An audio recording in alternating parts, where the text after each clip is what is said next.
So I'm Carol Eskew. I'm a partner in the firm of Juda, Eskew and Associates. We've been doing the accounting work since I think 2018 or 2019. 2018, I believe. Okay. So one of the things that I can tell you is that through the March financial, you're about $69,000 over budget through March. I'm working on April right now, so we'll see what that number looks like at this point. In addition, your insurance, the property insurance, that increases every year in May. There was no additional money budgeted in 2023 for property insurance above what you paid in 2022. Even though we knew we were recommending to every client at least a 20% increase. At that time, the board did not want to do an increase in insurance because you already had a large increase from the prior year's budget. So they wanted to just leave it alone and see what happened. They thought the insurance was going to come down. I'm not sure what they based that on because every client we had was going at least 20% increase over the 2022 actual costs. So that has. Did you have anybody who asked you to do even more than that? Oh yes, we had clients, we put in 40 to 65% increases for insurance. They didn't want to do it. They do it. They have to do it. I have a board member who she literally told me, I can't afford to buy food now because of this insurance increase. I don't know what to do. And it's a sad situation what's going on with this insurance. So right now, we got the renewal for the insurance for 2023. While your coverage is less, the premiums are higher. Between what happened in your general liability increase, as well as your property insurance increase, we're talking about $130,000, $120,000 increase for this year over what was budgeted.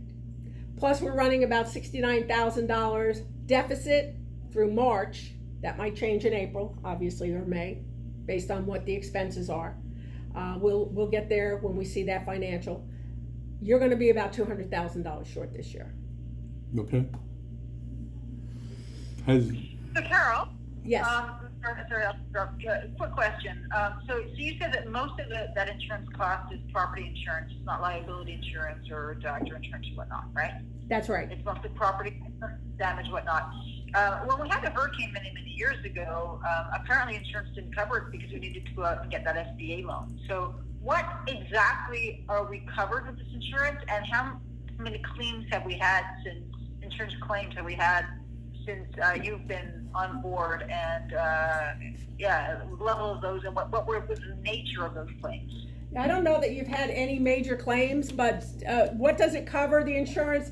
Unfortunately, I got to push you to your insurance agent because I'd have to read the policies. That's really, being honest with you, it's not my wheelhouse because there's a lot of mumbo jumbo in those policies that I don't really get.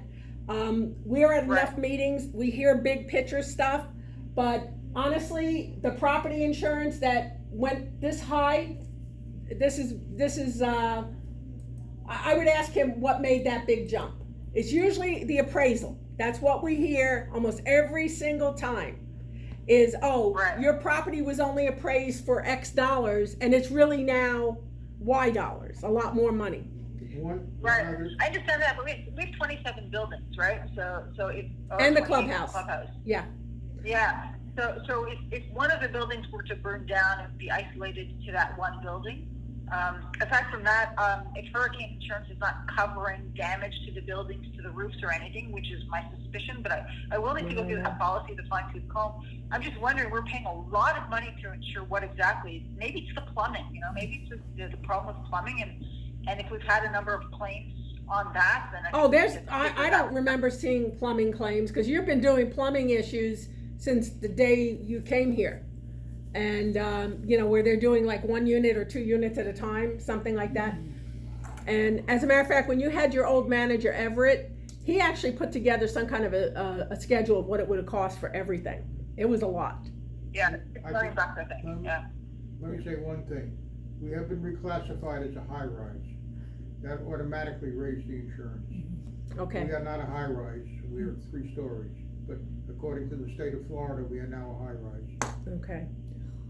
Yeah. Different insurance Yeah. rate. But the thing is, and that's why it's a little bit disturbing that we're paying so much in property insurance, because if we were a high rise and the building were to collapse, then it's the whole building, the whole community that's impacted. But because we have with 28 independent buildings, damage to a single building would be isolated to that building. So it just seems a little bit strange. But again, I haven't seen the insurance policy. I haven't seen what claims we've had over the past years, and maybe we're being overcharged for absolutely no reason, simply because we're classified as a high rise at 3 stories per building. Something to look into. Yeah. State of Florida did that. Yeah. That came Do you down. have the Yeah, policy? no. Not with me, But you have it, right? we have it somewhere.